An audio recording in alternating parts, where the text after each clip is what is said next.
But Savitri की अमावस्या के दिन ब्रह्मा जी के मुख से प्रकट हुआ है। सौभाग्यवती नारियां अखंड सौभाग्य के लिए बट सावित्री का व्रत आप लोग करते होंगे, कई लोग अखंड सौभाग्य के लिए करेंगे, क्योंकि इस बट के पेड़ के नीचे भगवान विष्णु शंकर जी से विनती करे थे वर के लिए, इसलिए अखंड सौभाग्य का देने वाला। जिसका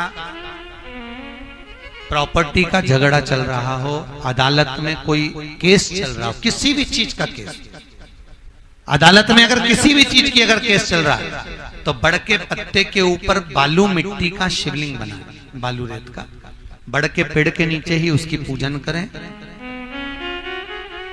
उस पे 3 चम्मच दही चढ़ा दें, अपनी मनोकामना कर कर दही चढ़ाकर उस दही को चम्मच में वापस लेकर जाए, शंकर जी की पूजन कर कर उसको विसर्जन करें। वो दही जो लेकर आए, जब अदालत कार्रवाई हो और आप केस के लिए अदालत में जाएं, उसको चंदन में मिलाकर तिलक कर कर जाइए, आपका काम विजय प्राप्त होगी, काम फतेह हो जाएगा। बटकेश्वर महादेव का स्मरण करने से कार्य की सिद्धि होती है। जिस बच्चे का एग्जाम में पास नहीं हो रहा हो, अच्छे नंबर नहीं आ रहे हो, वो भी इस दही का तिलक लगाकर जा सकता है। बटकेश्वर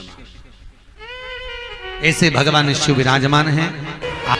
16 श्रृंगार में नारी के हाथ की चूड़ी का कलर अलग हो सकता है, चूड़ी की डिजाइन अलग हो सकती है, चूड़ी अलग हो सकती है, चूड़ी महंगी सस्ती हो सकती है, मंगलसूत्र की कीमत ऊंची नीची हो सकती है, पांव की बिछुड़ी की कीमत ऊंची नीची हो सकती है, कान के कुंडल की कीमत ऊंची नीची हो सकती है। तुम्हारे शरीर पर जितने जितने 16 श्रृंगार हैं उसकी कीमत ऊंची नीची हो सकती है। केवल मंगलसूत्र की डिजाइन बदल सकती है, नाक की लौंग की डिजाइन बदल सकती है, कान के बुंदे की डिजाइन बदल सकती है, हाथ की चूड़ी की डिजाइन बदल सकती है, पांव की पायल की डिजाइन बदल सकती है।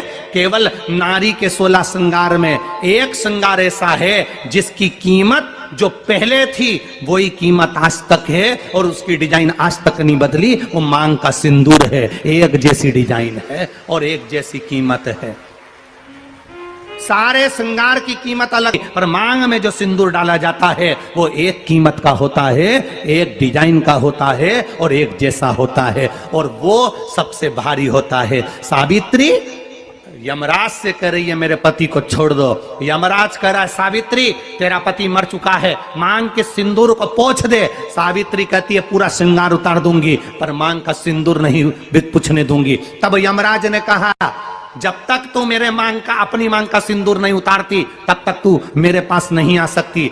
भगवान यमराज से सावित्री ने कह दिया मैं भी तुझे वचन देती हूं यमराज, मेरी मांग में जब तक सिंदूर है, जैसे सीता ने लाइन, लक्ष्मण जी ने लाइन खींच दी थी और सीता पार नहीं जा सकती थी, मैं भी तुझे वचन देती हूं जब तक नारी की मांग में सिंदूर है तब तक तू उसके पति को उसके सामने लेकर नहीं जा सकता। यह भी मैं तुझे कह देती हूं। यमराज भैंसे पर सवार होकर सत्यवान को लेकर जा रहा था, सावित्री से वचन पर वचन चल रहे थे। बड़ के पेड़ के नीचे छोड़कर आए। क्या चाहिए तुझको, क्या चाहिए तुझको, क्या दूं मैं तुझको, कुछ मांग ले मुझसे। सावित्री कहती है क्या दोगे आप, मेरे पति के प्राण दे दो बस वापिस, और कुछ नहीं चाहिए। यमराज यमलोक में प्रवेश करने लगा।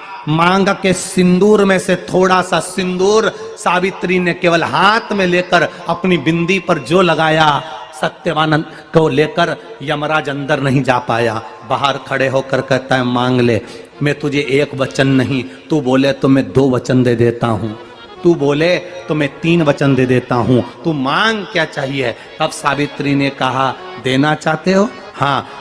अब यमराज को लगा कि लालच में पड़ गई सावित्री। तब कहा पहला वचन दीजिए, मेरे अंधे सास ससुर के नेत्र वापिस आ जाएं। यमराज ने कहा तथास्तु। दूसरा वचन दीजिए, मेरे सास ससुर अपने पोता पोती का मुख देखें। यमराज ने कह दिया तथास्तु।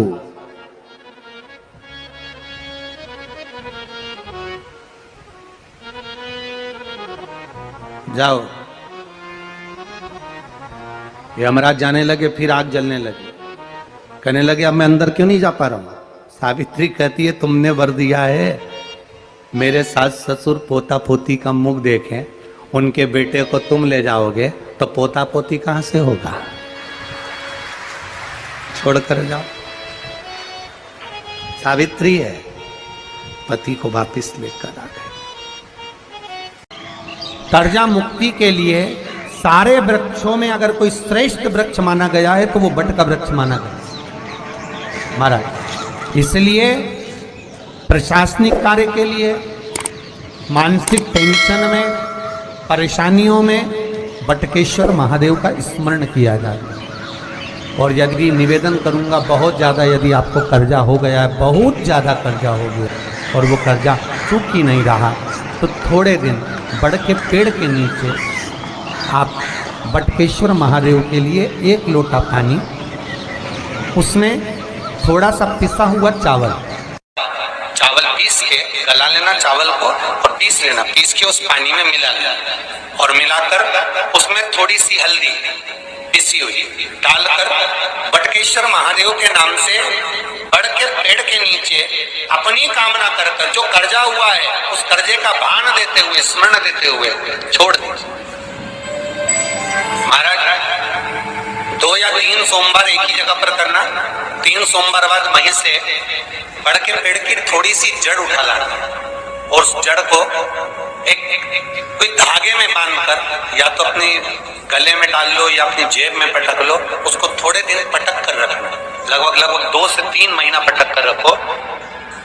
वो जड़ जैसे बड़ का पेड़ विस्तार होता है, पानी गिरे ना गिरे, जल वृष्टि हो ना हो, गर्मी पड़े ना पड़े, उसको कोई फर्क नहीं पड़ता। बड़ का वृक्ष आप रूप फैलता जाता, उसकी जड़ें अपने आप प्रबल होती है। उसी तरह ये बटकेश्वर महादेव कहीं से भी अगर जड़ आपके पास में रखी है 1 महीना, 2 महीना, 3 महीना तक, तो ये जड़ अपने आप लक्ष्मी को पकड़कर खींच कर लाती है और कर्जे से मुक्त कर देती है।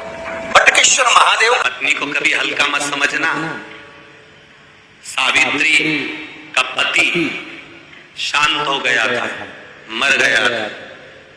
बड़ के पेड़ के नीचे यमराज उसको लेने के लिए आ गए और सावित्री को छोड़कर यम उसके पति के प्राण लेकर जाने लगा।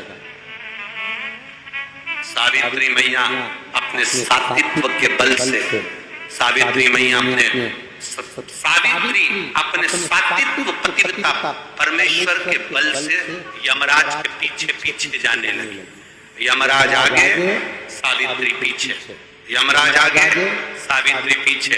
यमराज ने पलट कर देखा तो पीछे सावित्री आ रही थी। सावित्री से पूछा तू मेरे पीछे क्यों आ रही है? मेरे पति सत्यवान को तुम लेकर जा रहे हो, मेरे पति को छोड़ो। यमराज ने कहा इसका अंतिम क्षण है, मर चुका है, जाओ नीचे उसके शरीर का अंतिम संस्कार करो, नहीं तो कोई जानवर खा जाएगा। सावित्री बोली मैं जाने वाली नहीं हूं, मेरे पति को छोड़ो। यमराज कहते हैं हम जिसको पकड़ लेते हैं उसको छोड़ते नहीं है। यमराज लेकर जाने लगे, सावित्री और पीछे चली, सामने यमलोक था, अंदर सावित्री जाने लगी तो यमराज ने रोक दिया। रोक, कहां जा रही है तू? अंदर क्यों प्रवेश कर रही है? मेरे पति सत्यवान को छोड़ दो। यमराज प्रसन्न होकर बोले सावित्री आज मैं प्रसन्न हो गया तुझ पर, क्योंकि तू मेरे दरवाजे तक आई है, मांग तुझे क्या चाहिए। सावित्री कहती है मुझे 2 वर दे दो, मुझे 2 वर दे दो। अब तो यमराज प्रसन्न हो गया, ये अपने पति को भूल गई, इसने अपने पति को छोड़ दिया। ये अपने पति को भूल गई, इसने अपने पति को छोड़ दिया।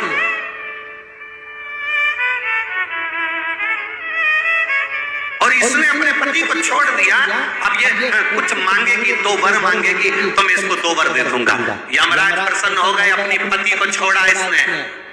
यमराज ने कहा अपने पति को छोड़कर जो तू 2 मांगेगी मैं दे दूंगा, बस पति मत मांग। तो सावित्री ने कह दिया नहीं मांगूंगी पति।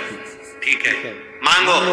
सावित्री ने कहा पहला वर दीजिए, मेरे सास ससुर की आंख में रोशनी नहीं है, उनकी आंखों से दिखता नहीं है, बस इतना सा वर दे दो, उनकी आंख की रोशनी आ जाए और वो अपनी गोद में अपने पोते को खिलाएं, बस ऐसा वर दे दीजिए।